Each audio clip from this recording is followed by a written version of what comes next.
신혼 첫날 밤, 남편이 앞으로 생활비는 무조건 반반으로 하자고 말했습니다.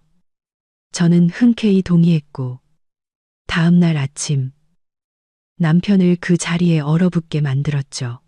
신혼 첫날 밤, 사람들이 흔히 새로운 인생의 불을 밝히는 밤이라고 말하는 바로 그 밤이 저에게는 모든 것이 무너지는 신호탄이 되었습니다. 모든 것이 로맨틱해야만 했습니다.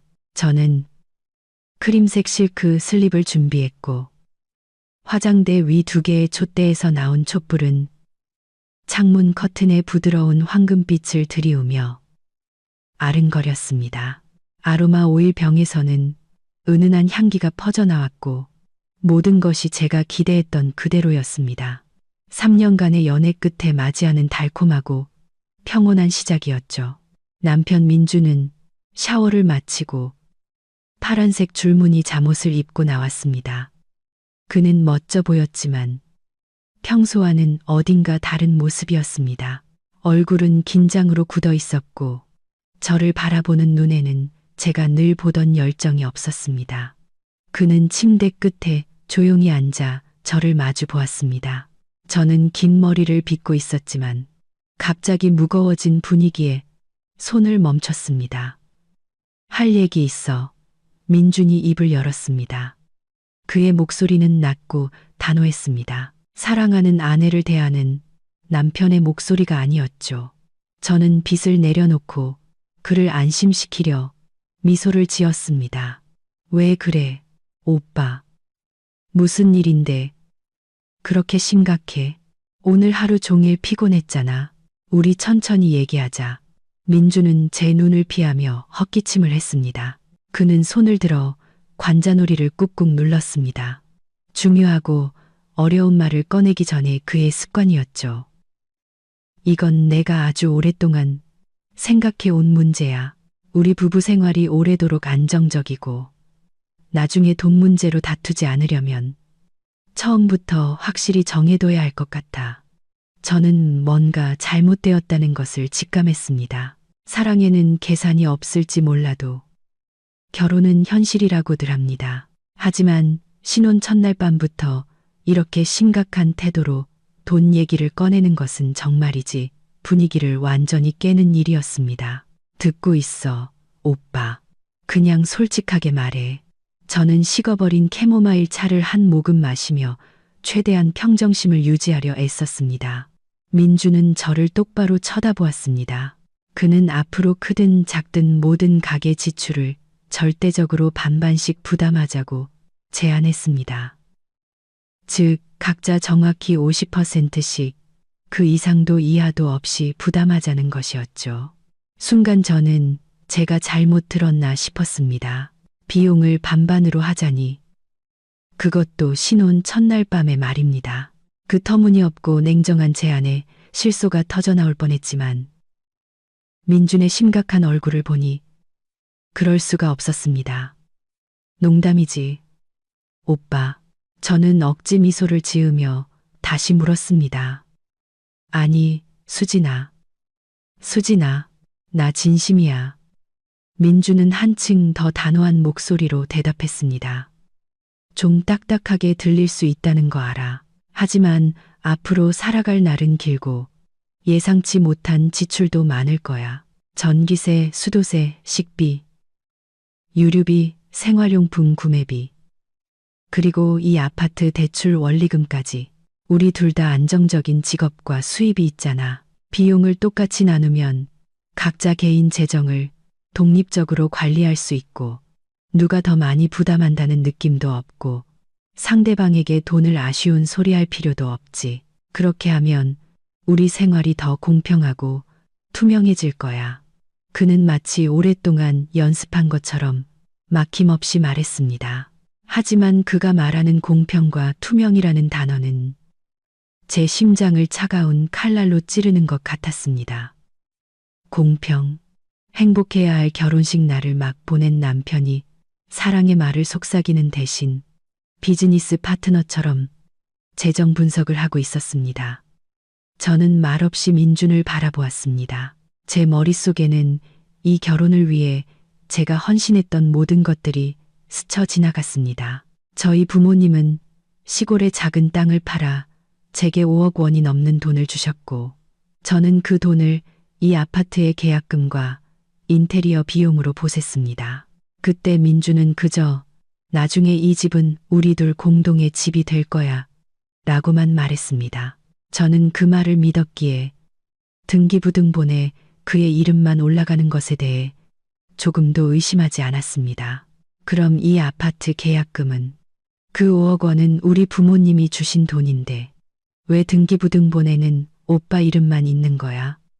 제 목소리는 더 이상 부드럽지 않았습니다. 민주는 약간 당황했습니다. 그는 재빨리 화제를 돌렸습니다. 그거랑은 다르지. 수진아, 그건 큰 자산이니까. 대출금은 내가 매달 다 갚을 거야.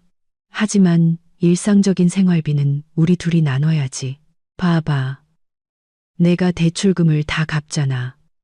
네가 생활비를 분담하지 않으면 나로서는 불공평하다고 느낄 수밖에 없어.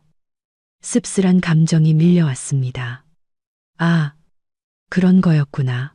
그는 제가 생활비를 내게 해서 자신은 편하게 아파트 대출금을 갚고 싶었던 겁니다. 하지만 사실 그 대출금의 상당 부분은 이미 제가 낸 5억 원의 계약금으로 충당된 것이나 마찬가지였습니다. 게다가 저는 인테리어를 고치고 주방을 새로 꾸미고 커튼을 사는 데에도 큰 돈을 썼습니다. 그는 저를 마치 룸메이트처럼 만들려고 하고 있었습니다.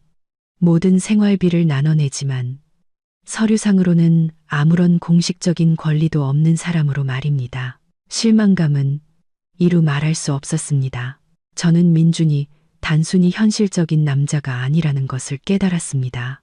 그는 계산적인 사람이었고 제 사랑과 신뢰를 이용하는 사람이었습니다. 신혼 첫날 밤의 촛불은 갑자기 약해져 방 안에 퍼지는 냉기를 몰아내기에는 역부족이었습니다. 저는 민준을 제가 한때 진실하고 믿음직스럽다고 생각했던 그 얼굴을 바라보았습니다. 모든 걸 통제하고 싶은 거지. 오빠, 저는 돌려 말하지 않고 바로 물었습니다. 민준의 얼굴이 약간 붉어졌습니다. 무슨 소릴 그렇게 해. 난 그냥 우리 생활이 투명했으면 하는 것뿐이야. 너무 부정적으로 생각하지 마. 깊은 밤, 밖에는 희미한 가로등 불빛만이 남아 있었습니다. 유리창에 비친 제 모습을 보았습니다. 1시간 전에 신부는 사라지고 배신감에 불타는 한 여자가 서 있었습니다. 저는 숨을 아주 천천히 들이마셨습니다. 감정을 가라앉히기 위해서가 아니라 터져 나오려는 분노를 억누르기 위해서였습니다. 울 수는 없었습니다. 지금 우는 것은 제가 약하다는 것을 증명할 뿐이었습니다. 저는 몸을 돌려 민준을 똑바로 쳐다보았습니다. 그는 의기양양한 표정으로 제 대답을 기다리고 있었습니다. 제가 반대하고 다투다가 결국에는 자신이 설득해서 타협하게 만들 것이라고 생각했겠죠. 하지만 민준은 틀렸습니다. 좋아, 제가 말했습니다. 제 목소리는 저 자신도 놀랄 만큼 평온했습니다. 나는 아무 이해 없어. 저의 단호한 고갯짓은 이 결혼의 역전극을 알리는 공식적인 서막이었습니다. 민주는 두 눈을 크게 뜨고 놀라움에 얼어붙었습니다. 분명 그는 재정적 독립과 결혼 생활의 공정성에 대한 장황하고 웅변적인 연설을 준비했을 겁니다. 제가 저항하고 다투다가 결국 그의 뜻에 타협하기를 바라면서 말이죠. 하지만 그는 너무나도 쉬운 대답을 얻었습니다. 정말 동의한다고? 민준이 되물었습니다. 그의 얼굴에는 놀라움이 역력했고 눈에는 불신이 스쳤다가 이내 숨길 수 없는 의기양양함과 희열로 바뀌었습니다. 그래, 말했잖아. 나는 아무 이해 없어. 저는 우리가 부부가 아니라 사업 계약을 앞둔 두 파트너인 것처럼 일부러 나와 민준 씨라는 차갑고 거리감 있는 호칭을 쓰며 반복했습니다. 저는 옷장으로 다가가 두꺼운 면 가운을 꺼내 입었습니다. 실크 슬립의 모든 매혹과 로맨스는 사라지고 그 자리에는 방어와 고립만이 남았습니다. 저는 민준에게 그의 제안이 신혼 첫날 밤의 열정과 친밀감을 얼마나 빨리 죽여버렸는지 깨닫게 하고 싶었습니다. 민준 씨는 먼저 쉬어. 저는 등을 돌려 방구석의 가죽 안락의자로 향하며 말했습니다. 비용 분담 제도는 구체적인 규칙을 정하는데 시간이 좀 필요할 테니 내일 아침에 더 자세히 얘기하자고. 민주는 그가 원했던 극적인 대화를 이끌어내지 못해 약간 실망한 듯 보였습니다. 그는 논쟁과 타협을 통해 자신이 현실적인 남편 역할을 하고 그러다 약간 양보해서 제가 여전히 사랑받고 있다고 느끼게 만들고 싶었을 겁니다. 하지만 저는 그에게 그런 기회를 주지 않았습니다. 아, 그것도 좋지. 당신은 정말 사리분별이 밝은 사람이네. 민주는 만족감에 얼굴이 환해지며 중얼거렸습니다. 잘 자, 수진아. 민준 씨도 잘 자. 저는 무미건조하게 대답했습니다. 저는 침대로 가지 않았습니다. 안락의자에 조용히 앉아 민준이 잠들기를 기다렸고 그의 규칙적인 숨소리를 들었습니다. 그날 밤 저는 잠들지 않았습니다. 저는 창밖을 바라보며 조각상처럼 앉아 있었습니다. 저는 지난 3년간의 연애와 이 결혼을 위해 제가 바친 모든 것을 되돌아보았습니다. 저희 부모님은 시골의 작은 땅을 팔아 5억 원이 넘는 돈을 제게 주셨고 저는 그 돈을 이 아파트의 계약금과 인테리어 비용으로 썼습니다. 그때 민주는 그저 이 집은 우리 둘 공동의 집이야 라고 말했습니다.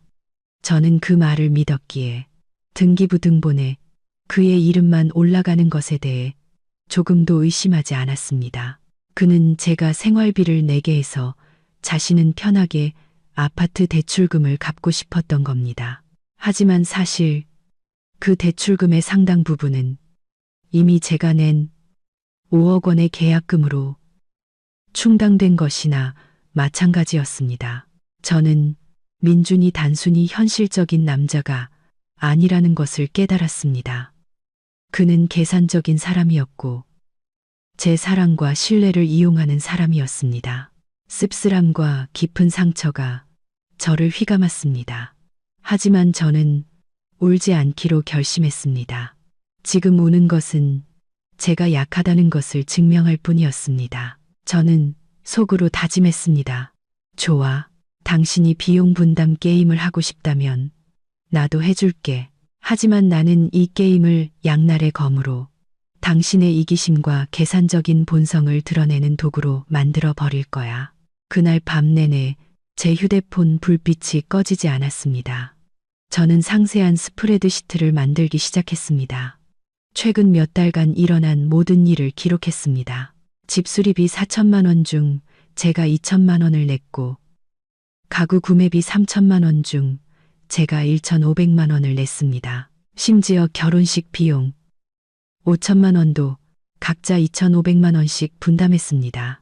그런데 이제 그는 일상생활비까지 반반으로 나누자고 합니다. 저는 고개를 끄덕이며 동의했지만 새로운 목록을 작성하기 시작했습니다. 계산할 수 있는 모든 것을 포함한 목록이었죠.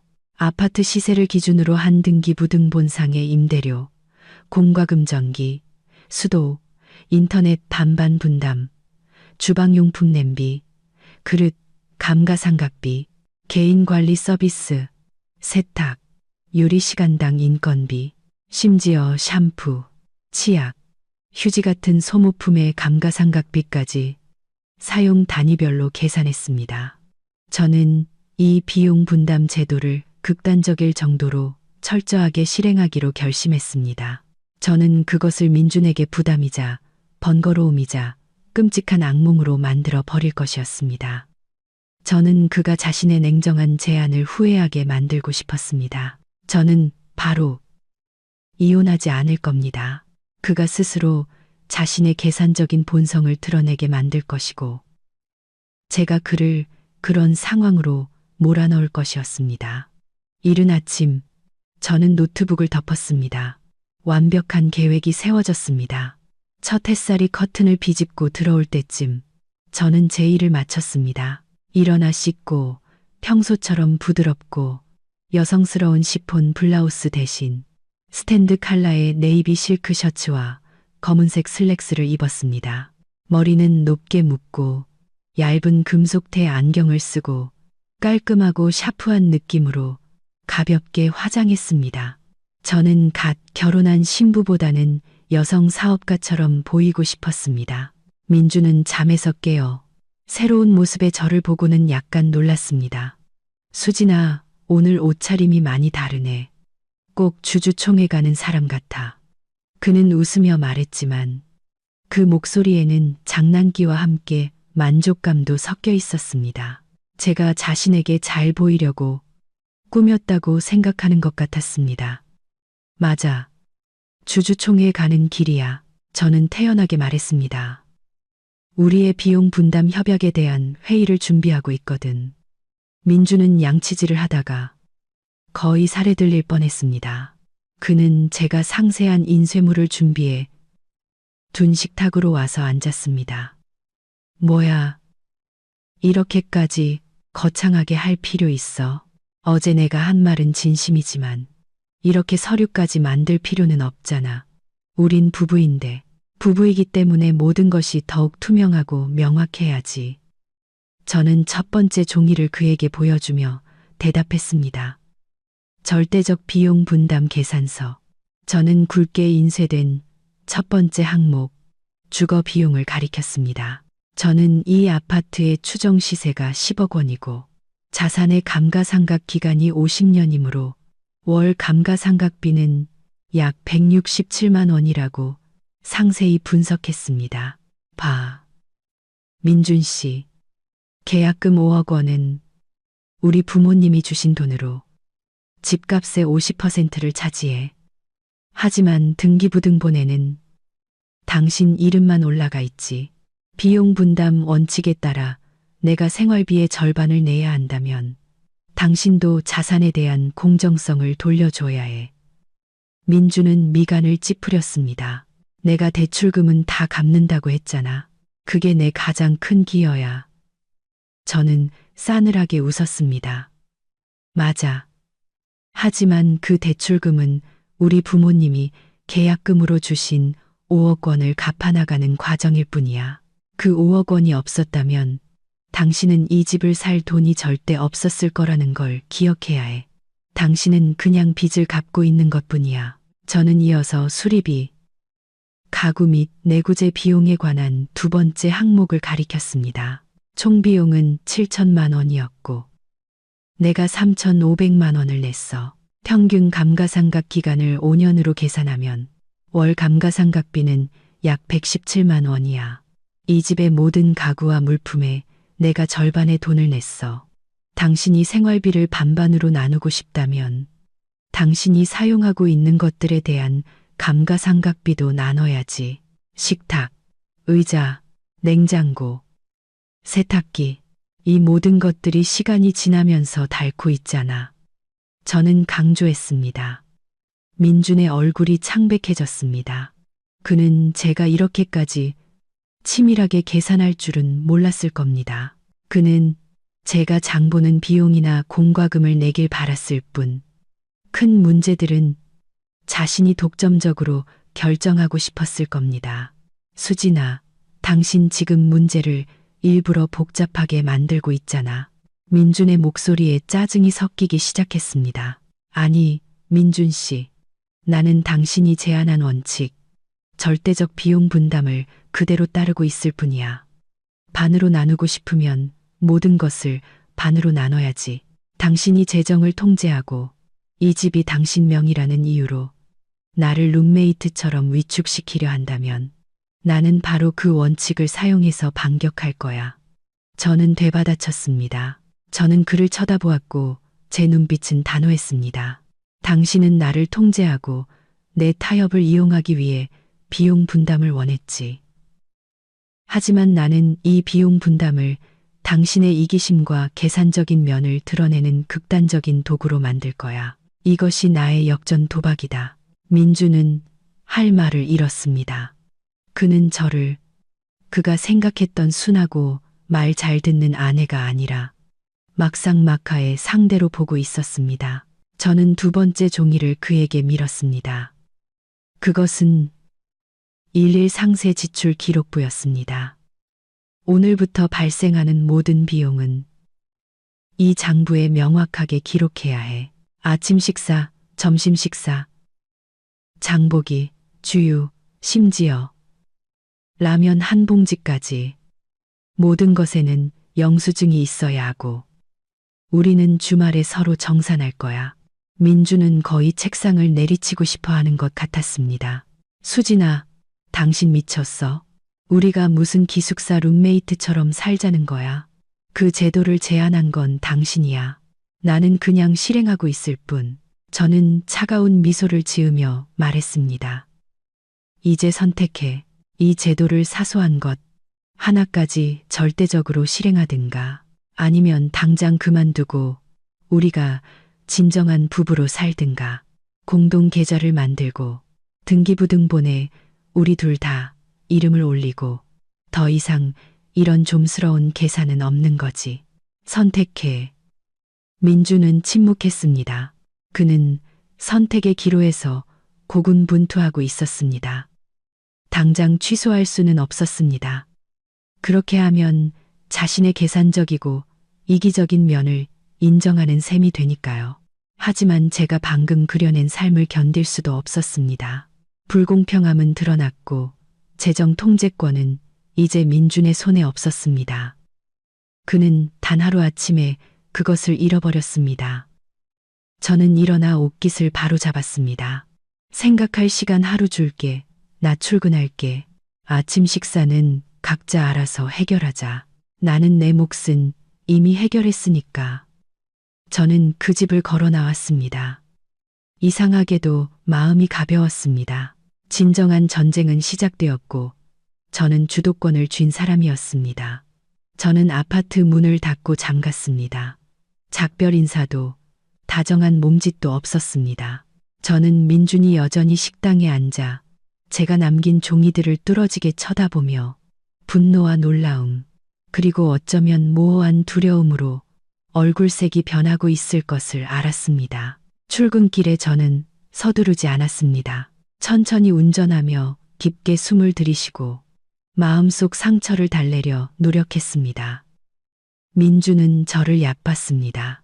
부모님의 보호 아래 자랐고 그의 청혼을 쉽게 받아들인 여자가 불공정한 재정 합의에도 쉽게 타협할 것이라고 생각했겠죠. 그는 온화한 외모 뒤에 막다른 골목에 몰렸을 때 극도로 이성적이고 단호해지는 여자가 있다는 것을 몰랐습니다. 저는 지금 이혼하는 것이 민준에게 너무 쉬운 일이라는 것을 깨달았습니다. 그는 약간의 시간을 잃겠지만 명예와 더 중요하게는 집에 대한 통제권을 유지할 것입니다. 저는 그것을 받아들일 수 없었습니다.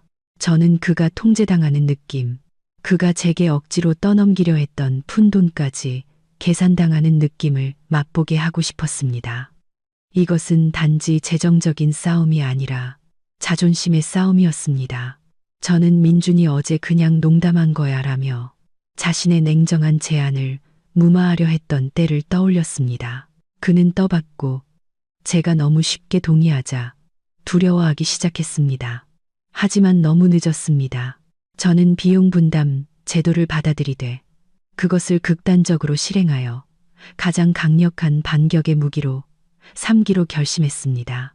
회사에 도착하자마자 저는 준비에 온전히 시간을 쏟기 위해 동료와의 점심 약속을 취소했습니다. 노트북을 열고 스프레드시트를 완성하기 시작했습니다. 저는 가구, 감가상각비나 공과금에서 멈추지 않고 가장 사소한 비용까지 파고들었습니다. 민준이 상상조차 할 수 없는 비용들이었죠. 저는 개인 위생용품의 감가상각비를 상세하게 계산했습니다. 15,000원짜리 바디워시 한 병을 30일 동안 사용하고 한 번에 약 10찍을 쓴다고 가정했습니다. 그의 1회 사용 비용을 추산했습니다. 치약, 화장지, 심지어 세탁 세제도 마찬가지였습니다. 저는 그가 면도기 사는 것을 잊어버리고 제 새 면도기를 잠시 썼던 일을 떠올렸습니다. 저는 즉시 사전 고지 없는 개인 자산 사용료 항목을 추가했고 새 제품 구매 비용보다 20% 높은 가격을 책정했습니다. 저는 또한 주거 서비스에 대한 규칙도 만들었습니다. 만약 제가 두 사람의 옷을 모두 세탁한다면 이 일은 하루에 30분이 걸립니다. 저는 제 노동 가치를 시간당 1만 5천 원으로 책정했습니다. 그렇다면 민주는 세탁 서비스 비용으로 매일 7,500원을 지불해야 합니다. 민준이 직접 세탁한다면 저는 비용을 청구하지 않을 것입니다. 요리, 집안 청소도 마찬가지였습니다. 모든 것은 돈으로 환산되고 노동시간으로 계산되어야 했습니다. 저는 합리적이면서도 충분히 위협적인 숫자를 제시하기 위해 기본적인 노동법과 가사 서비스 단가를 알아보았습니다. 저는 오전을 꼬박 바쳐 여러 장의 서류를 인쇄했습니다. 첫째는 상세한 비용 분담 규칙과 서비스 가격표였습니다.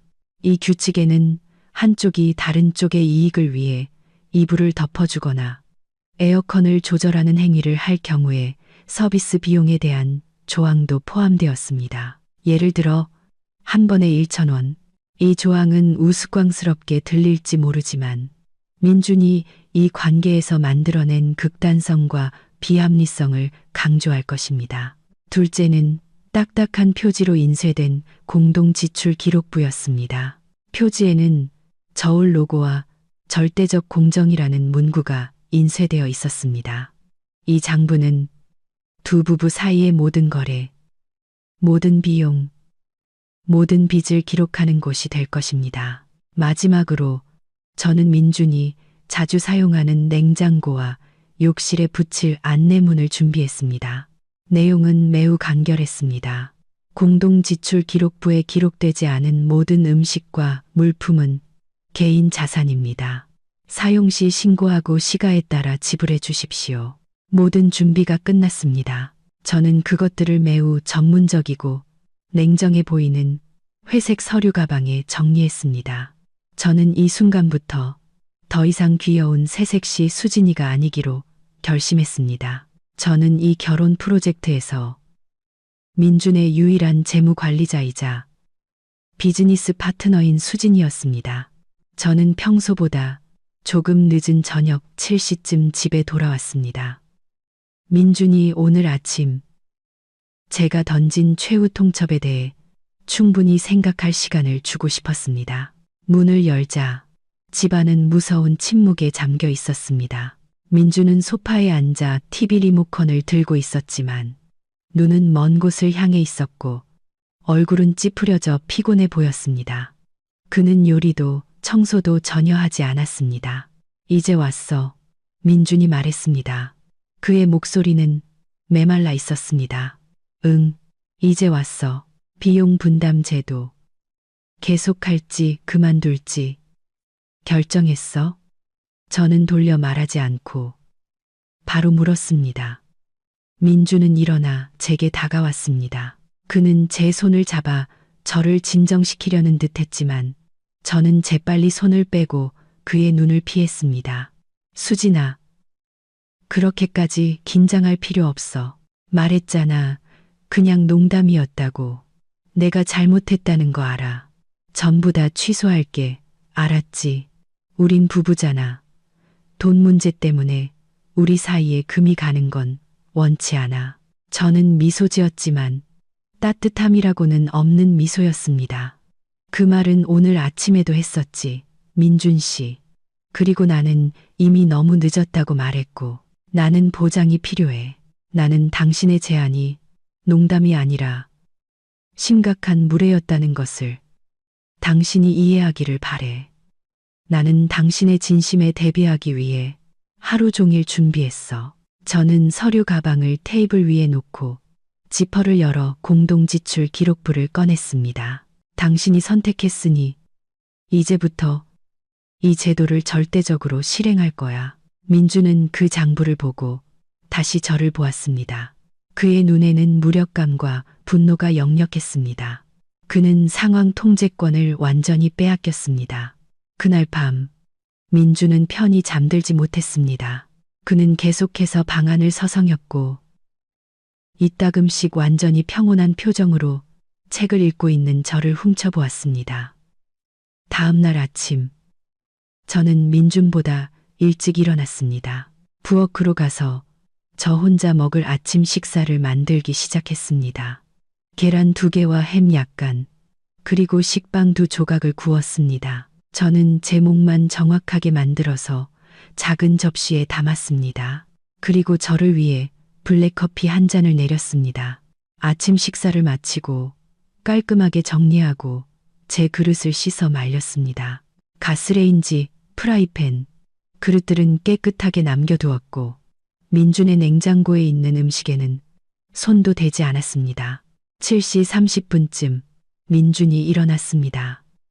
그는 잠이 덜 깬 얼굴로 부엌에 들어왔고 잠 부족과 걱정으로 눈이 흐릿했습니다. 그는 제가 베이지색 정장을 입고 머리를 깔끔하게 올리고 손에는 공동 지출 기록부와 펜을 들고 있는 것을 보았습니다.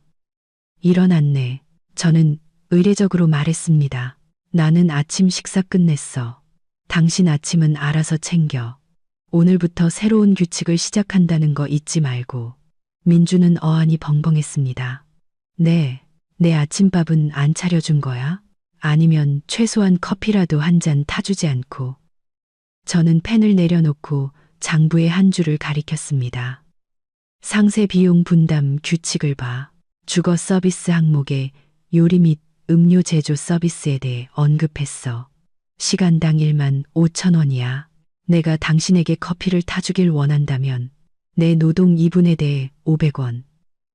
거기에 커피 머신 감가상각비와 원재료비를 더해서 청구할 거야. 비용 지불에 동의해. 민주는 갑자기 목이 타는 것을 느꼈습니다. 그는 제가 이렇게까지 진심일 줄은 몰랐습니다. 그는 화가 났지만 아무것도 할 수 없었습니다. 이 제도를 제안한 것은 바로 그였으니까요. 당신이 내 아내인데 어떻게 이렇게 푼돈까지 계산할 수 있어? 민준이 쏘아붙였습니다. 나는 당신 아내지만 신혼 첫날 밤에 나를 재정 파트너로 제안한 건 당신이었지. 나는 당신의 제안을 존중하고 있는 거야. 저는 조금도 흔들리지 않고 대답했습니다. 노동비를 계산하고 싶지 않으면 당신이 직접 부엌에 들어가면 돼. 민주는 짜증스럽게 냉장고를 열었습니다. 그는 우유 한 팩과 햄을 꺼내려다 갑자기 냉장고 문에 붙어 있는 작은 노란색 메모지를 보았습니다. 식재료는 개인 자산입니다. 사용 시 신고하고 시가에 따라 지불해야 합니다. 그는 메모지를 떼어내고 분노에 찬 눈으로 저를 쳐다보았습니다. 이게 무슨 장난이야? 수진아, 우린 부부야. 우유 한 팩 나눠 마시는 것까지 돈을 내야 해. 그 우유는 내 돈으로 산 거야. 당신이 사용하고 싶으면 돈을 내야지. 저는 태연하게 말했습니다. 저는 장부를 펼쳐 신선 우유 1팩 4,500원 항목을 가리켰습니다. 당신이 100ml를 사용하면 450원이야. 햄도 더 먹을래? 내가 0원짜리 햄 200찜도 사놨는데 당신이 50금을 사용하면 2,000원. 총 450원이네. 민주는 그 자리에 얼어붙었습니다. 그는 마치 자기 집에서 도둑질하다 현장에서 잡힌 기분이었을 겁니다. 푼돈까지 계산당하고 경계당하는 느낌에 그는 숨이 막혔습니다. 그는 항상 저를 상대로 계산했지만 이렇게 극단적인 계산을 되돌려받은 적은 없었습니다. 그는 화가 나서 메모지를 식탁에 던지고 지갑을 꺼내 5만 원짜리 지폐 한 장을 던졌습니다. 여기, 너한테 줄게. 나 아무것도 안 먹을래. 민주는 소리치고는 침실로 돌아서서 문을 쾅 닫았습니다. 저는 침착하게 돈을 집어 지출 장부 칸에 넣었습니다. 오늘 첫 거래 페이지를 펼쳤습니다. 개인 식료품 비용 결제, 수입 5만 원, 민준 아침 식사 비용 0원, 사용 거부. 저는 추가로 메모했습니다. 공동 사용하는 식탁, 거실 감가상각비, 재계산 필요. 저는 미소 지었습니다. 민준의 분노와 계산적인 태도가 절대적 비용 분담 제도. 첫날 아침부터 그를 굶고 화나게 만들었다는 것을 알았습니다. 그는 주도권을 완전히 잃었고 저는 첫 승리를 거두었습니다. 저는 일어나 회색 서류 가방으로 가서 봉투 하나를 꺼내 5만 원을 넣었습니다. 겉에는 비용 분담 기금이라고 적었습니다. 모든 것은 기록되어야 하고 어떤 것도 빠뜨려서는 안 됐습니다. 그리고 나서 저는 가방을 메고 출근했습니다. 집을 나서기 전에 침실 문 앞에서 멈춰 섰습니다. 신혼 첫날 밤 민준이 제 이불을 자기 쪽으로 끌어당겨 덮는 바람에 제가 깨서 다시 이불을 끌어와야 했던 일이 떠올랐습니다. 저는 제가 추가했던 조항을 떠올리며 미소 지었습니다. 이불 덮어주기 및 에어컨 조절 서비스 비용. 저는 속으로 다짐했습니다. 오늘 밤 민준 씨 아내에게 이불 덮어준 서비스 비용으로 1영원 빚을 추가해 줄게. 저는 문을 닫았습니다. 진정한 전쟁. 민준이 스스로 만들어낸 냉정한 계산 속에서의 삶은 이제 막 시작되었을 뿐이었습니다. 그 후 며칠 동안 저는 민준이 완전히 통제력을 잃을 정도로 침착함과 전문성을 유지했습니다. 저는 더 이상 순하고 말 잘 듣는 아내가 아니었습니다. 완전히 탈바꿈했죠. 옷차림부터 정장, 실크 셔츠, 펜슬 스커트나 슬랙스 같은 샤프한 오피스룩으로 바꿨습니다. 항상 은색 메탈 시계를 찾는데 시간을 보기 위해서가 아니라 민준에게 저의 진지함과 시간 관리를 상기시키기 위해서였습니다. 제 태도는 자신감 있고 냉정하며 이성적으로 변했습니다. 저는 민준에게 제가 완전히 독립할 수 있으며 제 삶에서 그의 존재는 이제 순전히 재정적인 계산에 불과하다는 것을 보여주고 싶었습니다. 규칙을 정한 후 첫 저녁 식사에서 저는 1인용으로 딱 맞는 작은 피자를 만들었습니다. 민준이 집에 돌아와 제가 맛있게 먹는 것을 보고 물었습니다. 수진아, 내 몫은 아무것도 안 만들었어. 저는 고개를 들어 태연하게 대답했습니다. 나는 내 몫만 만들었어. 당신이 오늘 아침 내 요리 서비스를 이용하지 않기로 선택했기 때문에 더 이상 당신에게 노동비용을 청구하고 싶지 않았어. 직접 배달 음식을 시키거나 부엌에서 요리하면 돼. 비용 분담 계산을 위해 영수증 챙기는 거 잊지 말고. 민주는 어쩔 수 없이 배달 음식을 시켜야 했습니다. 배달원이 도착했을 때 저는 그에게 조심스럽게 상기시켰습니다. 민준 씨, 휴대폰 충전용 전기세와 식사 후 손 씻는 물값 감가상각비도 계산해야 하는 거 잊지 마. 주말에 내가 상세히 계산해 줄게. 민주는 거의 휴대폰을 던질 뻔했습니다. 그는 투덜거렸습니다. 어떻게 이렇게까지 좀스럽게 살 수 있는 거야. 모든 걸 돈으로 따지다니. 절대적 비용 분담 제도를 제안한 건 바로 당신이야. 저는 차가운 오렌지 주스를 한 모금 마시며 상기시켰습니다. 나는 그냥 진지하게 실행하고 있을 뿐이야. 천천히 익숙해져. 이번 주말에 우리 총결산 정산할 거야. 그 주 내내 집안 분위기는 숨 막힐 정도로 긴장되었습니다. 민주는 개인 용품을 직접 사야 했고 옷도 직접 빨아야 했습니다. 그는 계속해서 규칙을 어겼고 저는 그것을 지출 장부에 기록했습니다. 예를 들어 어느 날 아침 민주는 서둘러 출근하다가 열쇠를 잊어버렸습니다. 그는 회사에 있는 제게 전화를 걸었습니다. 저는 말했습니다. 내가 돌아가서 문을 열어주길 원한다면 이동 비용과 근무 시간, 손실 비용으로 KM당 5,000원, 시간당 1만 5천 원을 청구할 거야. 비용 지불에 동의해 민주는 화가 나서 전화를 끊었습니다. 결국 그는 예비 열쇠를 만드는 사람을 직접 찾아야 했습니다. 또 어느 날 밤 민준이 추워서 계속 기침하며 자던 기억이 납니다. 습관적으로 저는 손을 뻗어 그에게 이불을 덮어주었습니다. 하지만 그 직후 저는 즉시 민준을 위한 이불 덮어주기 간병 서비스 비용 1,000원을 기록했습니다. 다음 날 아침 저는 그에게 장부를 보여주었습니다. 민준은 소리쳤습니다. 이게 무슨 코미디야. 내가 당신 남편인데 이불 하나 덮어주고 돈을 받아? 남편이든 재정 파트너든 명확해야지. 그건 원래 합의에 없던 노동 비용이 발생한 행동이야.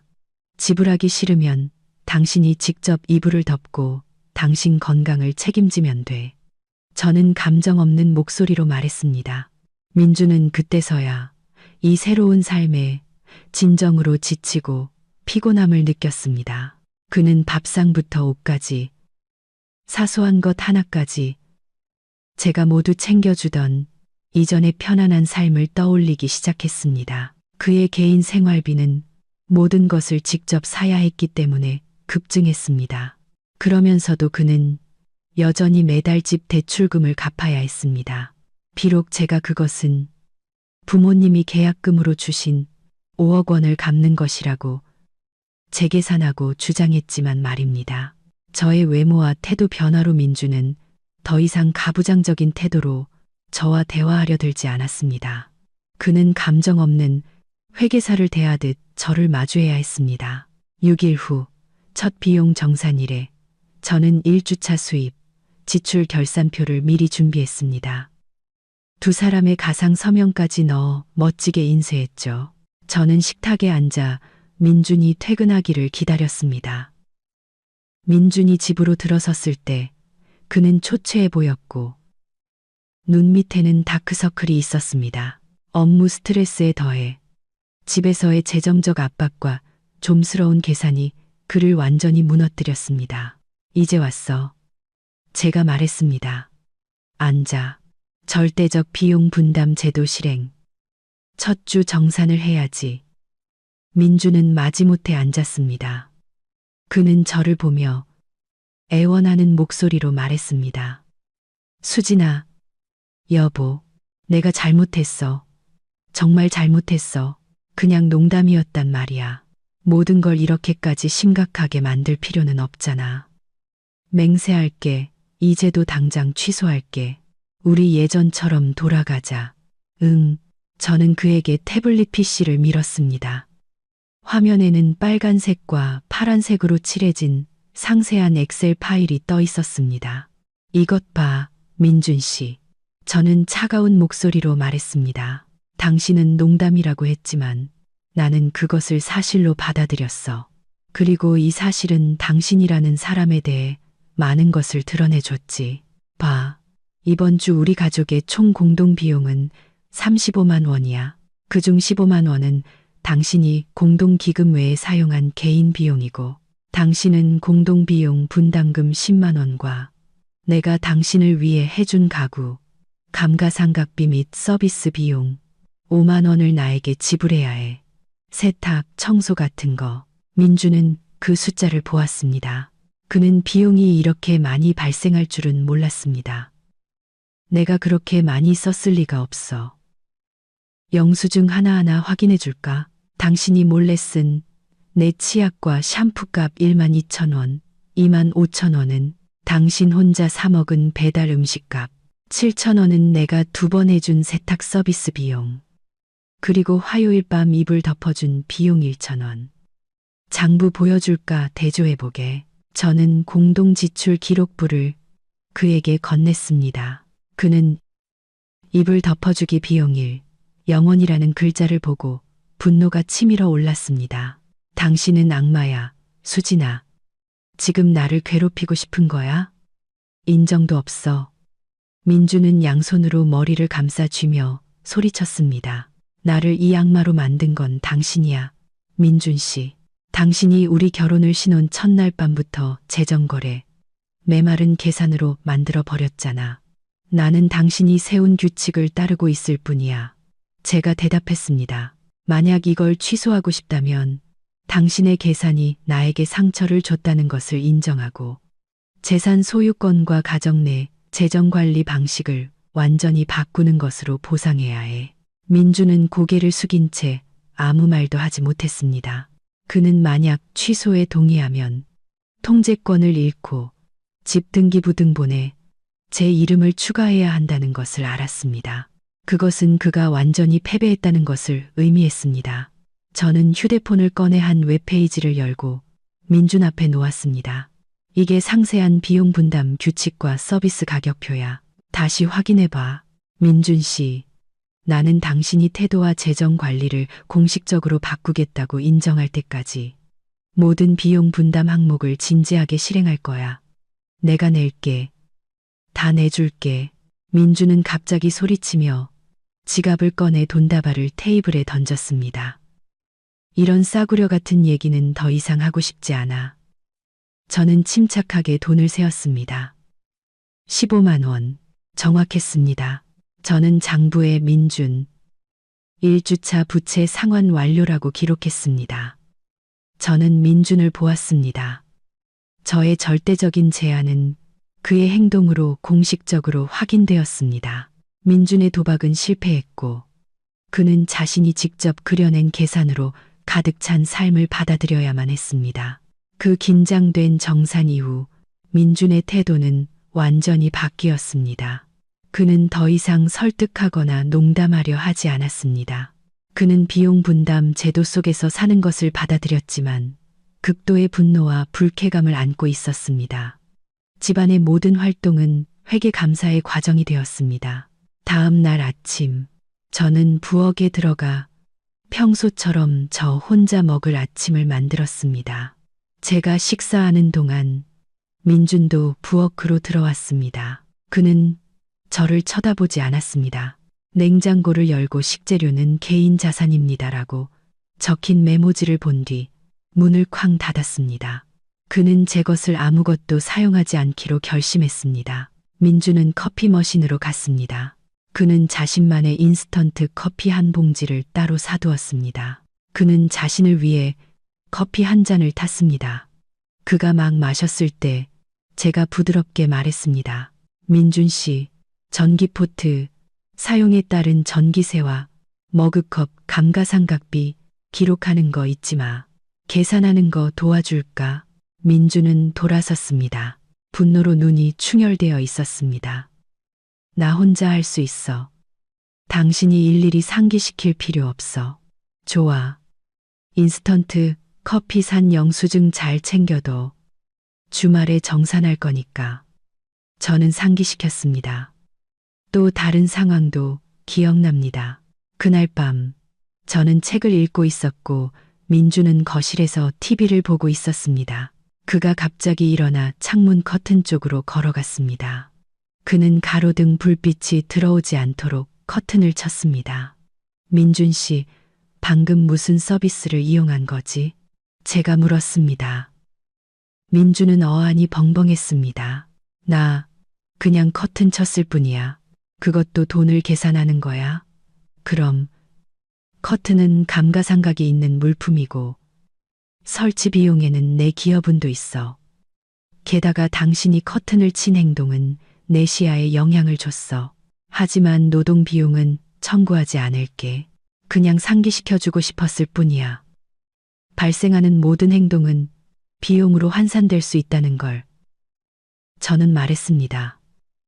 민주는 이런 좀스러움을 견딜 수가 없었습니다. 그는 모든 것이 냉정하고 예리한 여자에게 통제되는 집에서 살고 싶지 않았습니다. 이 세분화의 절정은 제가 그에게 야간 돌봄 서비스에 대해 상기시켰을 때였습니다.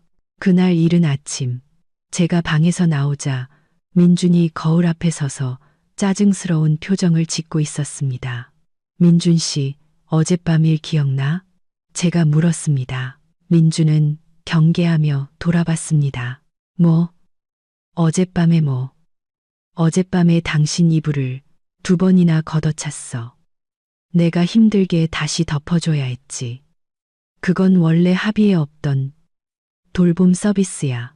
내가 장부에 한 번의 일, 영원, 총이 영원이라고 기록했어. 이해 있어? 민주는 그 자리에 얼어붙었습니다. 그는 잠결에 한 무의식적인 행동까지 제가 기록할 줄은 몰랐습니다. 수진아, 당신 정말 잔인하네. 민준이 속삭였습니다.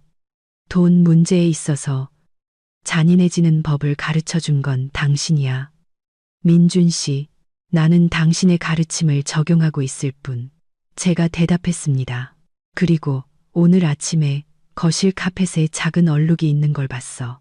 닦는데 10분 정도 걸릴 거야. 이 예고 없는 청소 서비스 비용으로 이 500원 청구할게. 내가 해줄까? 민주는 혼란스럽게 고개를 저었습니다. 그는 아무 말 없이 아침도 못 먹고 문을 쾅 닫고 출근했습니다. 그는 계산으로 가득 찬 식사를 하느니 차라리 굶는 편이 낫다고 생각했습니다. 저는 그의 뒷모습이 사라지는 것을 보았습니다. 저는 전혀 기쁘거나 의기양양하지 않았습니다. 하지만 저는 비용 분담 제도를 남편의 이기심과 계산적인 면을 가장 명확하게 드러내는 극단적인 도구로 만드는 데 성공했다는 것을 알았습니다. 저의 도박은 큰 승리를 거두고 있었습니다. 저는 장부를 펼쳐 수입, 영원, 민준 아침 식사 비용, 영원이라고 기록했습니다. 제 마음은 평온했습니다. 민준은 억누를 수 없는 분노 속에서 출근했습니다. 그는 자신이 이름의 주인인 바로 그 집에서 체계적으로 정신적 고문을 당하고 있다고 느꼈습니다. 절대적 비용 분담 제도라는 것은 보이지 않는 감옥이 되어 무의식적이거나 사소한 행동 하나하나가 돈으로 환산되고 빚으로 기록되는 곳이 되었습니다. 점심시간, 민주는 사무실 도시락을 주문하면서 일부러 가장 싼 것을 시키고 다짐했습니다. 영수증을 꼭 챙겨야 해. 아껴야지. 수진이가 더 이상 빚을 기록할 빌미를 줘서는 안 돼. 하지만 이런 계산은 그를 더욱 피곤하고 외롭게 만들 뿐이었습니다. 그날 오후, 민주는 평소보다 일찍 퇴근했습니다. 그는 저를 피하거나 최소한 거실을 먼저 차지해서 혼자 TV를 보고 싶었을 겁니다. 그가 집에 들어섰을 때 모든 것은 여전히 깔끔하고 깨끗했으며 저녁 식사를 준비하는 기미는 보이지 않았습니다. 그는 배가 고팠고 시원한 오렌지 주스 한 잔이 간절했습니다. 민주는 부엌으로 직행해 냉장고를 열었습니다. 냉장고 문이 열리자마자 그는 자신이 아침마다 계란 프라이를 할 때 자주 꺼내던 계란칸에 가지런히 붙어있는 작은 노란색 메모지를 보았습니다. 저의 작고 예리한 글씨체로 쓰인 메모였습니다. 식재료는 개인 자산임. 간장 한 방울이라도 사용 시 즉시 보고하고 A마트 기준 시가로 결제할 것. 미보고 시 해당 품목 가치의 20% 벌금 부과. 민준의 분노가 순식간에 머리끝까지 치솟았습니다. 그는 메모지를 세게 떼어내 구겨서 쓰레기통에 던졌습니다.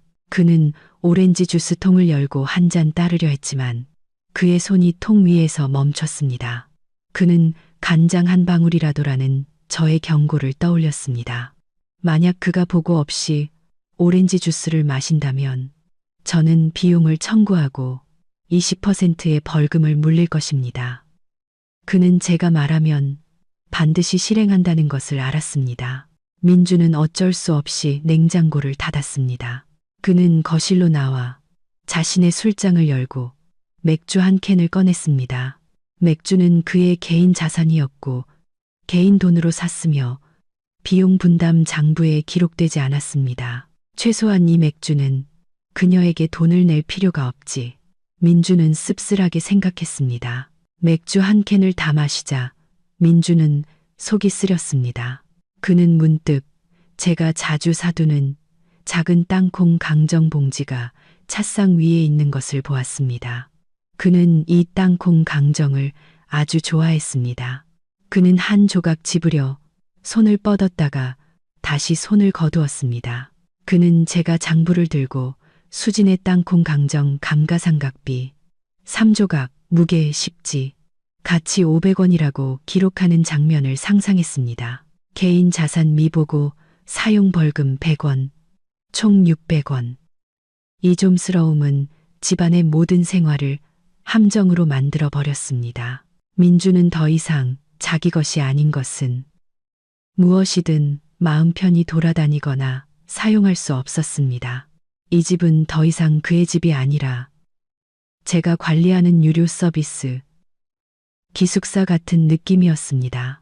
민주는 침묵과 긴장을 깨보려 애썼습니다. 그는 TV를 켜고 일부러 코미디 프로그램을 선택해 즐거운 소리를 만들려 했습니다. 제가 침실에서 나왔습니다. 손에는 여전히 태블릿 PC와 장부를 들고 있었죠. 저는 1인용 소파에 태연하게 앉았습니다. 민준 씨, 지금 TV 보고 있는 거 맞지? 전기 사용료에 대한 비용 분담 규칙 기억나? 제가 물었습니다. 목소리에는 장난기 하나 없이 완전히 진지했습니다. 민주는 짜증이 났습니다. 나 TV 보고 있잖아. 좀 내버려 둘 수 없어? 방해하는 거 아니야. 그냥 비용에 대해 상기시켜주는 것뿐이야. 제가 말했습니다. 내가 계산해 봤는데 이 TV 소비 전력은 100W야. 1시간 보면 0.1kW에 해당하고 평균 전기요금은 킬로와트당 250원이야. 그럼 25원이지. 우리는 그 비용을 반반씩 내야 해. 하지만 만약 나도 여기 앉아서 같이 본다면 그 비용은 똑같이 나눠지겠지만 당신 혼자 본다면 당신이 250원 전부를 내야 해. 민주는 TV를 휙 꺼버렸습니다. 그는 이 무의미한 대화를 계속하고 싶지 않았습니다. 그는 매 순간 감시당하고 있다고 느꼈습니다. 그가 한때 제게 씌우고 싶었던 통제가 이제는 돌아와 그의 숨통을 조이고 있었습니다. 민주는 일어나 침실로 직행했습니다. 그는 문을 닫고 잠갔습니다. 그는 제가 감시하고 계산하지 않는 자신만의 공간을 원했습니다. 저는 옅게 미소 지었습니다. 침실 문이 닫혔다는 것은 민준이 고립되고 냉정한 삶, 나눔과 유대감이 없는 삶을 받아들였다는 것을 의미했습니다. 그것이 신혼 첫날 밤의 냉정한 제안 이후 그가 받아 마땅한 것이었습니다. 저는 장부를 펼쳐 일일 비용 항목, TV 시청 전기 사용료 0원, 사용 중단이라고 기록했습니다. 신혼 첫날 밤으로부터 열흘째 민주는 정신적으로 거의 탈진 상태로 살았다. 그는 모든 지출을 통제해야 한다고 다짐했지만 통제할수록 개인적인 물품을 모두 사야 했기 때문에 지출은 더 늘어났다. 고독과 압박감은 민준을 까칠하게 만들었다. 그날 아침 민준은 나의 식사 규칙을 깨기로 결심했다. 그는 너무 배가 고팠고 계속 라면만 먹는 것에 질려버렸다. 냉장고를 열어보니 내가 아침 식사용으로 새로 사둔 유기농 계란 한 판, 0원짜리 보였다. 그는 위험을 감수하기로 했다. 민주는 계란 2개를 꺼내 프라이를 하고 식빵 2조각과 함께 먹었다. 그는 서둘러 거의 자기 집에서 도둑질하는 기분으로 음식을 삼켰다. 식사를 마친 후 민주는 서둘러 그릇을 정리했지만 프라이팬을 깨끗이 닦는 것을 잊었다. 내가 청소비를 청구할 것을 알았기에 대충 닦았고 희미한 기름막이 남아 있었다. 민주는 평소보다 일찍 출근했다. 그는 나를 피하고 싶었다. 내가 일어나 부엌에 들어갔을 때 대충 닦인 프라이팬을 보았다. 나는 즉시 민준이 내 계란을 몰래 썼다는 것을 알았다. 나는 태연하게 냉장고를 열어 계란 개수를 세었다. 8개가 남아 있었다. 한 판은 10개였다. 나는 미소 지었다. 공동 지출 기록부를 꺼내 즉시 기록했다. 나는 상세하게 계산했다. 민주는 미보고 개인 자산인 계란 2개를 사용했다. 시가 1, 0원, 미보고 벌금이 10%를 더해 200원. 그는 가스레인지를 약 0.5시간 사용했고 가스레인지와 주방용품, 감가상각비를 150원, 가스비를 350원으로 계산했다. 그게 다가 아니었다. 프라이팬을 깨끗이 닦지 않았기 때문에 발생한 청소 서비스 비용으로 10분, 즉 내 노동비 이 500원을 청구할 것이다. 세제와 물값 50원을 더했다. 총 민준은 내게 200원을 빚졌다. 그날 오후 민준이 집에 돌아왔다. 그는 소파에 앉아 긴장된 표정을 지었다. 그는 내가 그의 계란 사건을 발견했다는 것을 알았다. 그는 돈을 던져 사건을 빨리 마무리하기로 결심했다. 그는 지갑을 꺼내 5만 원짜리 지폐를 식탁에 던졌다. 수진아, 아침에 계란 먹었어. 이거 받아. 가져가. 민준이 쏘아붙였다. 나는 태연하게 다가가 돈을 집었다. 나는 장부를 들고 그와 마주 앉았다. 민준 씨, 계란 2개 사용했고 총 비용은 200원이야. 5만 원을 줬으니 내가 거스름 돈 800원을 돌려줘야겠네. 나는 지갑을 열어 돈을 세며 말했다. 민준은 거의 미칠 것 같았다. 그 800원 너 다 가져. 돌려줄 필요 없어. 그거 갖고 계속 계산이나 해. 이 생활이 지겹지도 않아. 나는 여전히 차가운 표정을 유지했다. 우리는 절대적 비용 분담 제도를 실행하고 있어. 민준 씨, 모든 거래는 투명하고 정확해야 해. 당신이 나에게 800원을 준다면 나는 장부에 민준, 비용 분담 기금에 800원 자발적 기부라고 기록할게. 동의해? 민준은 무력하게 고개를 떨구었다. 그는 자신이 무슨 짓을 하든 내가 그것을 장부의 한 항목으로 만들어 버릴 것이라는 것을 깨달았다. 알았어. 네 마음대로 해. 그냥 800원 돌려줘. 민준이 소리쳤다.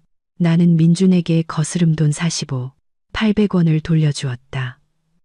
그리고 민준 씨, 나는 덧붙였다. 오늘 아침 식사에 대한 가스레인지와 주방용품, 감가상각비를 계산하는 걸 잊었네. 그 비용은 200원에 이미 포함됐어. 다음부터는 식재료뿐만 아니라 사용하는 물품도 감가상각비를 계산해야 한다는 걸 기억해둬. 당신이 이 규칙에 동의했잖아. 민주는 한마디 말도 없이 벌떡 일어나 침실 문을 쾅 닫았다. 나는 남아서 지출 장부를 바라보았다.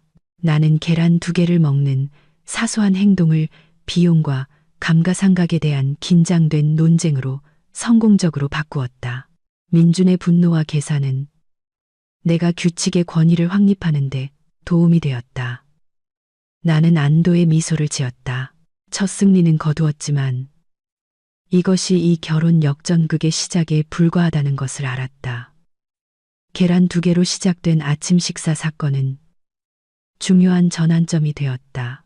그 대결 이후 민주는 저항 의지를 완전히 잃었다. 그는 나의 결심이 일시적인 것이 아니라 바로 그 자신의 논리를 기반으로 세워진 계획적인 반항이라는 것을 깨달았다. 다음 날과 그 이후 며칠 동안 민주는 더 이상 몰래 내 물건을 사용하려 하지 않았다. 그는 샴푸, 치약부터 식료품까지 모든 개인 물품을 직접 샀다. 또한 외식을 하거나 서툴게 따로 요리를 했다. 심지어 공동물품 감가상각비 청구를 피하기 위해 자신만의 주방 행주를 따로 사서 자신의 구역에서만 사용했다. 민준의 삶은 그 어느 때보다 힘들어졌다. 그는 모든 영수증과 비용을 기록해야 했다. 그는 내 소유의 어떤 것에도 손대지 않도록 자신을 통제해야 했다. 부부이면서도 낯선 두 사람이 집 한 구석씩 차지하고 사는 듯한 느낌은 그의 정신을 빠르게 갉아먹었다. 저녁에 나는 컴퓨터로 작업하며 가족의 재무 데이터를 완성했다. 민주는 거실에서 몸을 웅크린 채 아주 작은 소리로 TV를 보며 자신의 개인 지출 기록부를 들고 있었다. 집안 공기는 느낄 수 있을 정도로 차가웠다. 며칠 후 나는 변화를 감지했다. 민주는 더 이상 일찍 집에 오지 않았다. 그는 일이 바쁘다는 핑계로 회사에 아주 오래 머물렀다. 나는 그가 이 집과 그가 만들어낸 계산적인 분위기를 피하려고 한다는 것을 알았다. 우리의 집은 평온한 안식처가 되어야 했지만 이제는 그를 두렵게 하는 재정 전쟁터가 되었다. 어느 날 저녁 민주는 10시쯤 늦게 돌아왔다. 그는 조용히 문을 열고 곧장 욕실로 들어갔다. 나는 그가 길게 한숨 쉬는 소리를 들었다. 그가 나왔을 때 나는 식탁에 앉아 있었고 테이블 위에는 장부와 컴퓨터가 놓여 있었다. 민준 씨, 이번 주 장부 마감해야 해. 내가 말했다. 민주는 다가와 피곤한 얼굴로 나를 보았다. 나 이번 주는 모든 걸 직접 샀어. 당신 물건은 아무것도 안 쓰려고 노력했고 아마 이번 주는 당신한테 빚진 돈이 없을 거야. 나는 장부를 펼쳐 한 줄을 가리켰다. 공동 전기 및 수도 요금 35,000원. 민준 씨 몫은 17,500원이야. 당신은 샤워, 개인 세탁. 우리는 공동 공과금을 반반씩 내기로 합의했잖아. 17,500원 결제해줘. 나는 상기시켰다. 민주는 지갑을 꺼내 정확히 17,500원을 테이블에 놓았다. 그는 더 이상 한마디도 논쟁하지 않았다. 그는 자신의 패배를 받아들였다. 그는 내가 제시하는 숫자와 규칙에 맞서 싸울 힘이 더 이상 남아있지 않았다. 나는 장부에 수입 17,500원, 민준, 이번 주 아침 식사 비용 0원이라고 기록했다. 나는 그를 보며 목소리는 약간 부드러워졌지만 여전히 날카로움을 잃지 않았다. 민준 씨, 당신 이번 주 내내 집에서 아침을 한 번도 안 먹었고 요리 서비스도 이용하지 않았네. 개인 비용을 최소한으로 줄였어. 하지만 피곤하지 않아? 이렇게까지 좀스럽게 사는 게 정말 당신이 원했던 거야? 민주는 대답하지 않고 고개만 저었다. 그의 얼굴에는 후회와 서러움이 역력했다. 그는 자신의 손으로 감정뿐만 아니라 자신의 편안함과 평온함까지 파괴했다는 것을 깨달았다. 첫 승리는 내 것이었지만 그 대가는 시작도 못 해본 결혼의 파탄이었다. 나는 일어나 침실로 들어갔고 민준을 차가운 거실에 혼자 남겨두었다. 나는 이제부터 그의 모든 행동이 화해와 속죄를 위한 노력일 뿐이라는 것을 알았다. 절대적 비용 분담 제도. 화해 삶은 민준에게 끔찍한 결과를 빠르게 드러냈다. 몇 주가 지나자 그는 눈에 띄게 마르고 까칠해졌으며 항상 긴장 상태에 있었다. 민준은 원래 편안하고 여유로운 생활을 좋아하는 남자였다. 이전에는 항상 내가 깨끗하게 세탁하고 다려준 옷, 준비된 식사, 정돈된 집에 익숙해 있었다. 이제 그는 모든 것을 스스로 해결해야 했다. 그는 직접 장을 봐야 했지만 요리에 익숙하지 않고 주방용품 감가상각비를 많이 내고 싶지 않아서 주로 패스트푸드를 사 먹거나 간단하고 단조로운 음식만 만들었다. 돈이 문제가 아니었지만 푼돈까지 계산해야 하는 것은 정신적인 고문이었다. 그는 이전의 편안한 삶, 따뜻했던 저녁 식사, 매일 아침 내가 직접 그의 옷을 챙겨주던 순간들을 떠올렸다. 가장 뚜렷한 결과는 민준의 개인 재정에 나타났다. 원래 그의 목적은 생활비를 내게 떠넘겨 돈을 통제하고 모으는 것이었지만 이제 모든 것이 역전되었다. 나는 비용 분담 기금, 외 지출이라는 새로운 항목을 만들었다. 이 항목은 민준이 생활을 유지하기 위해 혼자 지불해야 하는 모든 개인 비용을 기록했다. 민준은 샴푸, 바디워시, 치약을 따로 사야 했고 모두 100% 자비로 부담해야 했다.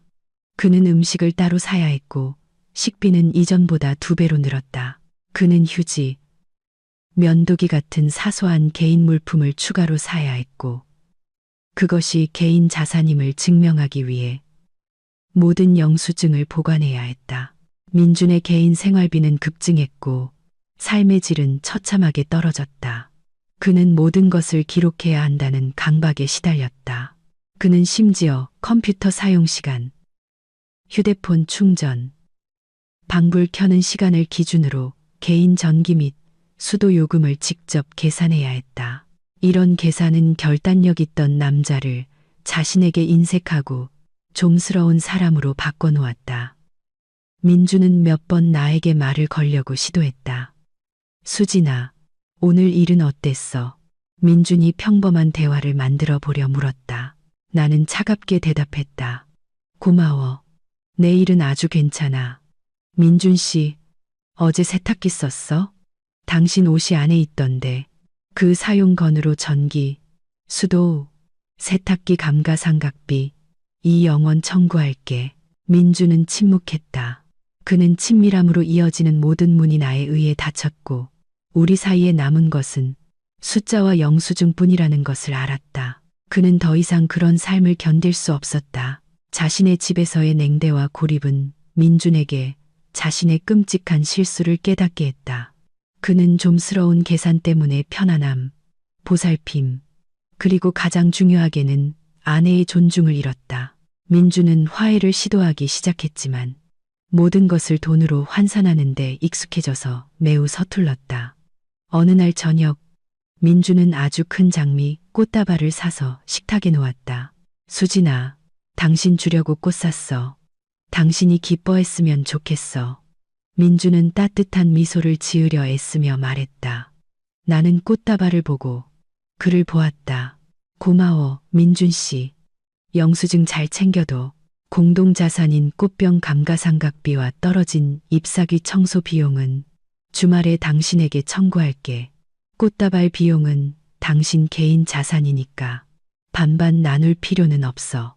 민주는 그 자리에 얼어붙었다. 그는 감정을 되돌리려는 자신의 모든 노력이 나에 의해 새로운 재정 거래로 변질된다는 것을 깨달았다.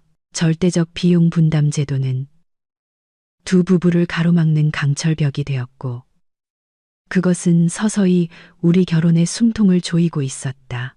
민주는 더 이상 통제하려는 남편이 아니라 그 통제를 끝내고 싶은 남편이 되었다. 남편의 실패한 화해 시도 이후 며칠 동안 아파트 안의 공기는 더욱 숨막히게 변했다. 우리는 같은 공간에 살았지만 마치 고급 오피스텔에 함께 사는 두 명의 낯선 사람 같았다. 긴 침묵은 내 컴퓨터 키보드에 타닥거리는 소리나 민준이 그의 영수증을 뒤적이는 소리에 의해서만 깨졌다. 목요일 저녁, 민준은 늦게 집에 왔다. 나는 그가 나와 이 긴장된 분위기를 피하기 위해 일부러 회사에 머물렀다는 것을 알았다. 그는 개인 돈으로 산 자신만의 저녁 식사인 큰 패스트푸드 봉지를 들고 왔다. 그는 음식 봉지를 식탁에 내려놓으며 일부러 내 시선을 피했다. 저녁 먹었어. 수진아?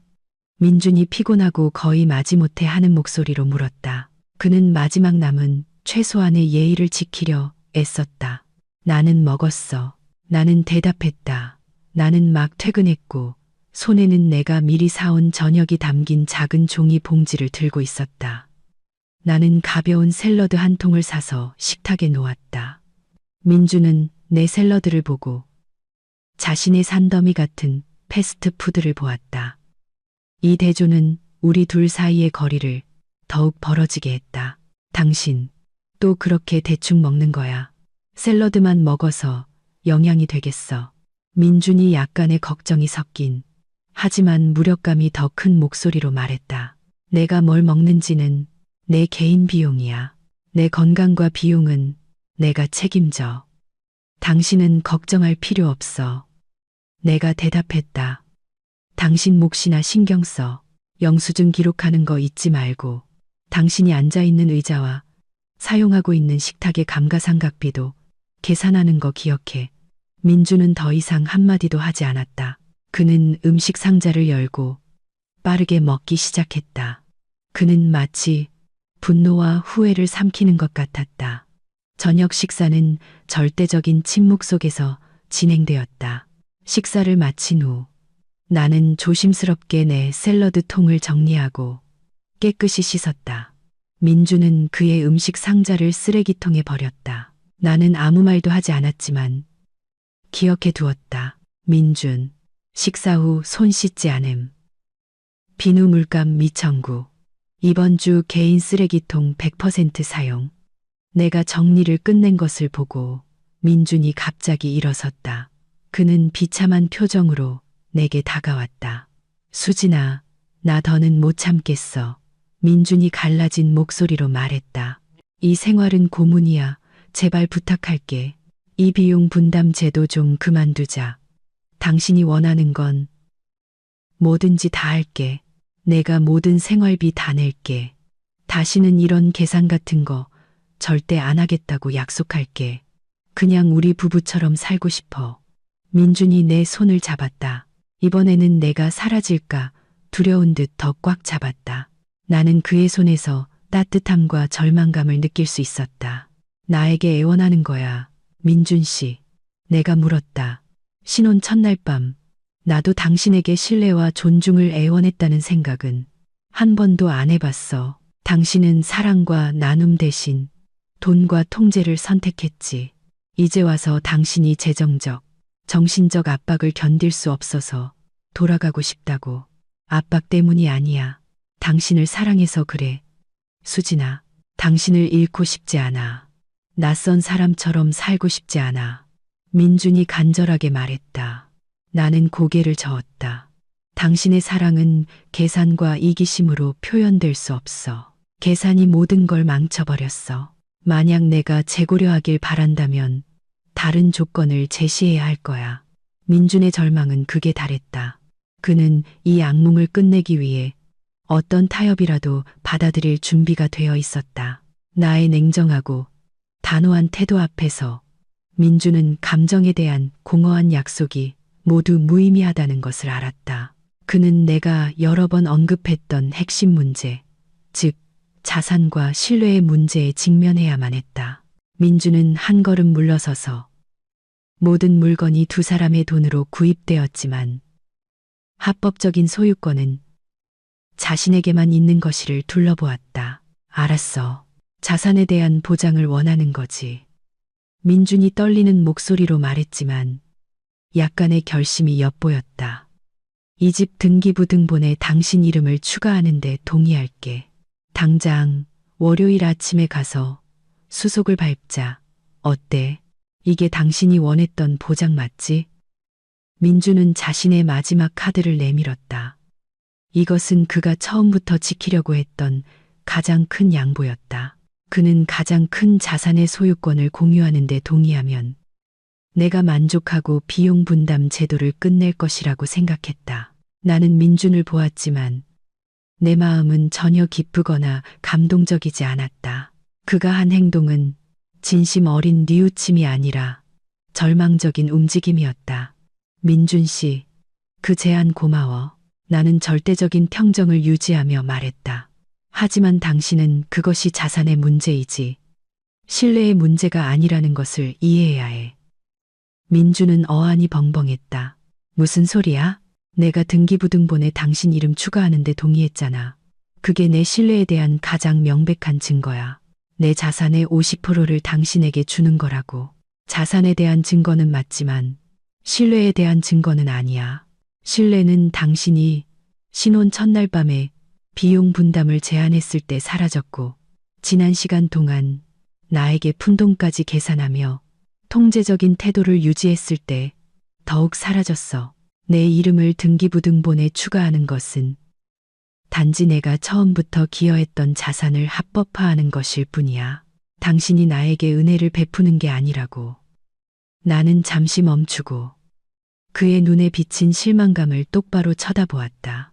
민준 씨, 당신이 진정으로 내가 용서하고 이 제도를 끝내주길 바란다면 당신이 계산적인 비자금을 둔 남편이 아니라 아내를 존중하고 나눌 줄 아는 남편이라는 것을 증명해야 해. 민주는 거의 자기 귀를 의심했다.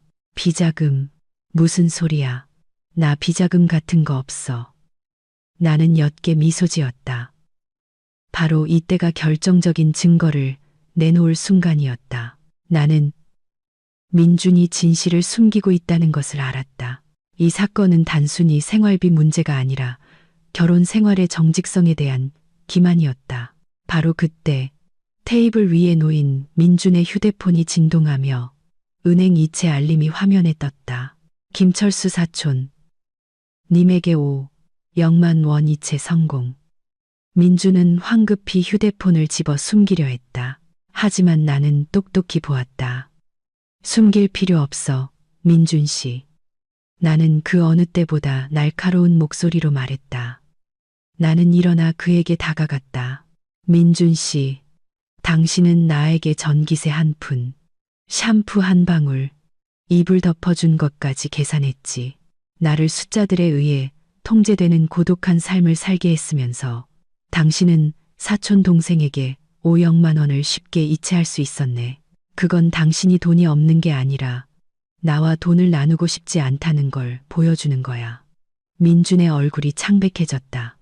그는 내가 그 거래를 알게 될 줄은 몰랐다. 그의 얼굴 전체에 당황한 기색이 역력했다. 아니야, 수진아. 네가 생각하는 그런 게 아니야. 그건 사촌 동생한테 급하게 빌려준 돈이야. 걔가 개인적인 일 때문에 급전이 필요했어. 민주는 힘없이 변명했다. 급하게 5,000만 원을 아내한테는 이불 덮어준 일 영원을 계산하면서 말이야. 당신의 기만은 이미 한계를 넘었어, 민준 씨. 내가 대답했다. 당신의 합법적인 아내인 나와는 나누고 싶지 않으면서 남에게는 큰 돈을 기꺼이 쓰는구나. 그게 당신 마음속 내 가치를 보여주는 거지. 나는 아무런 감정 없이 민준을 보았다. 기만의 증거는 드러났다. 민준 씨, 이걸로 끝이야. 나는 당신의 등기부등본, 이름 추가 제안을 더 이상 받아들이지 않을 거야. 당신은 계산적인 남편일 뿐만 아니라 부정직한 남편이라는 걸 보여줬으니까. 나는 등을 돌려 걸어갔다. 나는 이 결혼을 이성과 법으로 해결해야 할 때가 왔다는 것을 알았다. 나는 공정함을 되찾을 충분한 증거를 가지고 있었다. 민준이 사촌 동생에게 5,000만 원을 이체한 사실은 마치 벼락과 같았다. 이 결혼에 대한 나의 희미한 희망을 완전히 끝내버렸다. 나는 등을 돌려 침실로 향했다. 더 이상 민준의 당황하고 기만으로 가득 찬 얼굴을 보고 싶지 않았다. 민준은 그 자리에 얼어붙었다. 그는 재빨리 나를 따라오며 매달렸다. 수진아, 내 설명 좀 들어줘. 그 돈은 내가 철수한테 오래전부터 도와주기로 약속했던 거야. 걔가 급하다고 해서 그런 거지. 너한테 숨기려던 의도는 아니었어. 나는 침실 문을 열고 들어가 잠갔다. 설명할 필요 없어, 민준 씨. 당신의 설명은 이제 아무런 가치가 없어. 나는 속으로 다짐했다. 아내에게는 이불 덮어준 일 영원까지 계산하면서 남에게는 5,000만 원을 급히 빌려줄 돈이 있었구나. 그건 돈이 없는 남편이 아니라 신뢰와 존중이 없는 남편이다. 그날 밤 나는 뜬 눈으로 밤을 새웠다. 더 이상 슬프거나 화나지 않았다. 대신 이상한 평온함이 찾아왔다. 나는 이 정신적 고문을 단호하게 끝낼 수 있는, 부인할 수 없는 충분한 증거를 가지고 있었다. 나는 노트북을 열어 모든 데이터를 다시 정리하기 시작했다. 내가 만들었던 절대적 비용 분담, 계산서부터 민준이 나에게 지불했던 가장 작은 영수증까지. 나는 부모님으로부터 받은 10억 원의 계약금 이체 확인서와 인테리어 수리 영수증을 포함하여 나의 재정적 기여와 관련된 모든 서류를 인쇄했다. 나는 민준이 아내에게는 인색하면서 남에게 빌려줄 비자금을 가지고 있었다는 사실이 법적으로나 도덕적으로 매우 중요한 세부 사항이라는 것을 알았다. 그것은 비용 분담 제도를 만든 민준의 의도가 공정함이 아니라 통제와 개인적인 축적을 위한 것이었음을 증명했다. 다음 날 아침 나는 출근하지 않았다. 나는 단정한 정장을 입고 오래전부터 알아봤던 여성 변호사에게 전화를 걸어 약속을 잡았다. 내가 방에서 나왔을 때 민준이 이미 기다리고 있었다. 그는 잠을 못 자 눈이 퉁퉁 부어 비참해 보였다. 수진아, 어디가? 제발 일 좀 크게 만들지 마. 맹세할게. 그대 출금 회수할게. 당장 등기부등본에 내 이름 추가할게. 내가 잘못했어. 민준이 나를 막으려 했다. 나는 멈춰서서 그를 똑바로 쳐다보았다. 우리 문제를 해결하러 가는 길이야. 민준 씨, 당신은 돈 문제뿐만 아니라 신뢰에 대해서도 나를 속였다는 걸 보여줬어. 이 결혼은 돈 때문에 끝나는 게 아니라 더 이상 존재하지 않는 정직함 때문에 끝나는 거야. 나는 비용 분담 장부를 담아 다니던 회색 가죽 서류 가방을 들었다. 이번에는 그 안에 충분한 증거 서류가 들어 있었다. 나는 뒤돌아보지 않고 민준을 지나쳐 걸어갔다. 민준의 회피와 기만은 내가 전세를 완전히 역전시킬 완벽한 조건을 만들어 주었다. 그는 공정함으로 가는 열쇠를 내 손에 직접 쥐어준 셈이었다.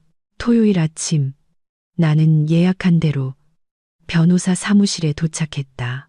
그곳은 결혼 및 가족법 전문으로 유명한 사무실이었다. 변호사 이름은 김지연이었고 예리하고 침착한 중년 여성이었다.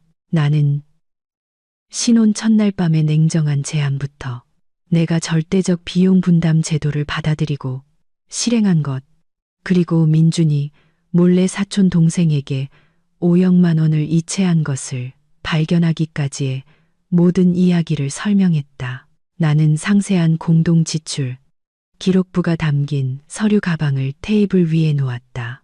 부모님으로부터 받은 10억 원, 계약금의 출처를 증명하는 나의 은행 거래 내역서와 민준의 5억만 원이체 거래 증거도 함께였다. 김 변호사는 각 서류를 꼼꼼히 검토하며 침묵에 잠겼다. 특히 샴푸 한 방울까지 계산한 그 장부를 유심히 보았다. 수진 씨, 이 비용 분담 제도를 이렇게 극단적으로 실행하신 것이 오히려 수진 씨에게 큰 이점이 될 겁니다. 김 변호사가 말했다. 이것은 남편분의 재정 통제 의도와 수진 씨의 타협을 악용하려 했다는 점을 명확하게 증명합니다. 이 장부는 우스꽝스러워 보일 수 있지만 두 분의 결혼 생활이 얼마나 냉랭했는지를 보여주는 생생한 증거입니다. 제 목표는 단순히 이혼하는 것이 아니라 공정함을 되찾는 것입니다. 특히 부모님이 주신 10억 원의 재산에 대해서요. 나는 단언했다. 김 변호사는 고개를 끄덕였다. 계약금이 수진 씨의 고유 재산임을 증명해야 합니다. 명확한 출처 증거가 있고 남편분이 아내에게는 인색하면서 남에게 빌려줄 비자금을 가지고 있었다는 것은 결혼 생활의 선의와 정직성에 대한 증거가 됩니다. 그것은 재산 분할 판결에 큰 영향을 미칠 것입니다. 나는 모든 것을 철저히 준비했다.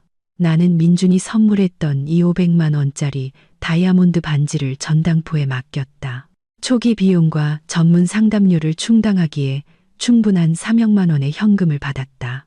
나는 부모님 계좌로 2억만 원을 이체하고 메모에 빌린 돈 상환이라고 적어 나의 재정 출처가 독립적이고 투명하다는 것을 확고히 했다. 그날 밤 나는 침실에 홀로 앉아 있었다. 낡은 철제 상자 안에는 더 이상 현금이 아니라 신중하게 정리된 증거 서류들이 있었다. 민준의 5억만 원, 거래를 명확히 보여주는 은행 거래 내역서, 상세한 지출 기록부, 그리고 가장 중요한 것은 민준의 사촌 동생 철수와의 통화 녹음 파일이었다. 철수는 그 빚이 급하지 않다고 확인해 주었다. 그것은 민준이 급한 대출이라고 거짓말했다는 것을 반박할 수 없는 증거였다. 나는 모든 것을 서류 가방에 넣고 잠갔다. 모든 준비가 끝났다.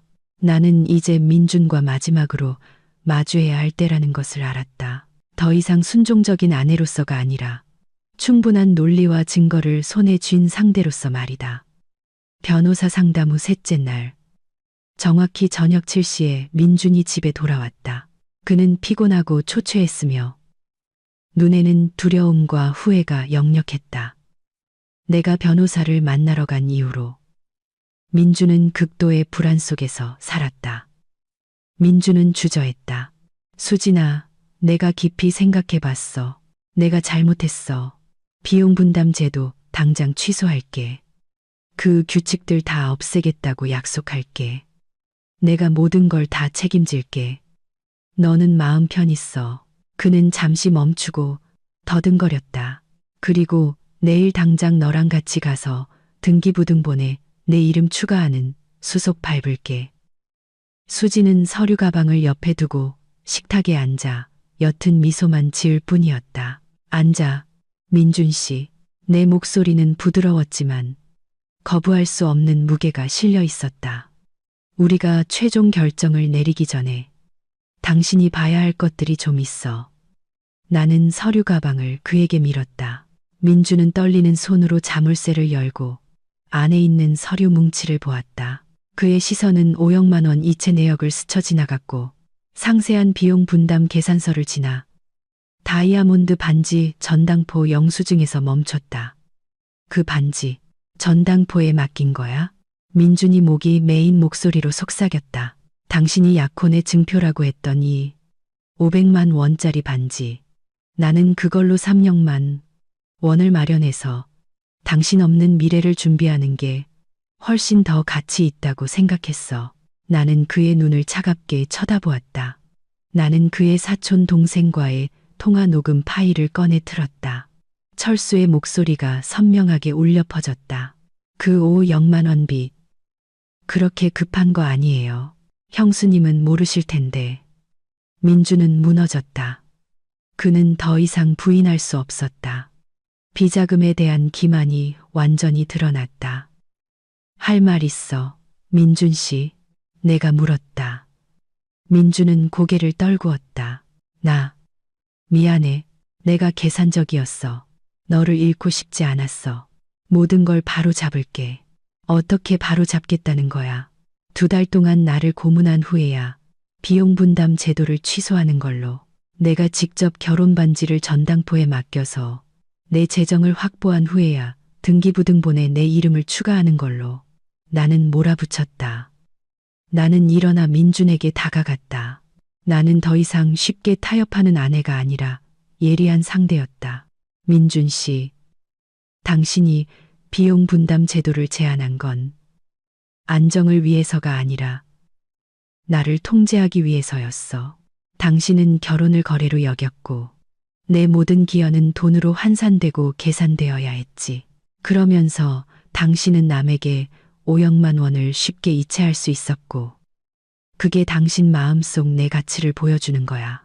민주는 반박할 수 없이 고개를 숙였다. 나는 방구석에 미리 준비해둔 작은 캐리어를 손으로 가리켰다. 그것은 내가 가져갈 유일한 짐이었고 몇 벌의 옷과 개인 용품 외에는 아무것도 없었다. 이게 내 최종 판결이야. 나는 단호하게 말했다.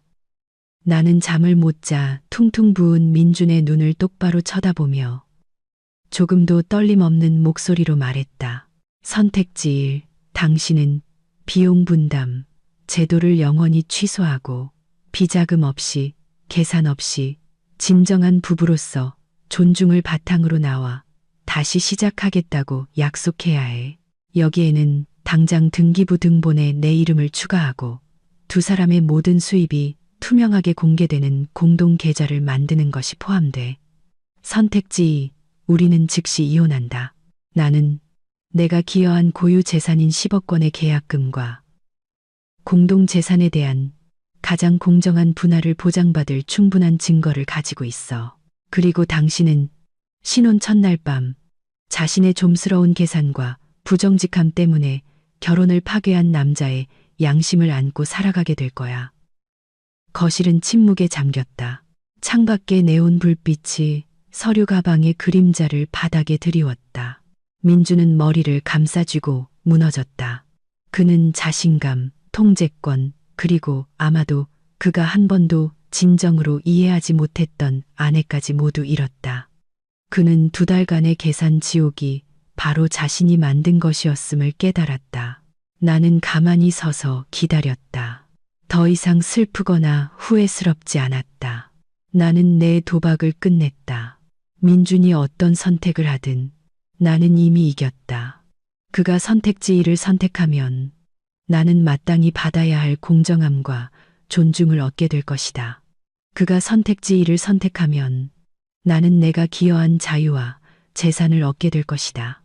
비용 분담 도박은 실패했고 이제 판을 쥔 사람은 바로 나, 수진이었다.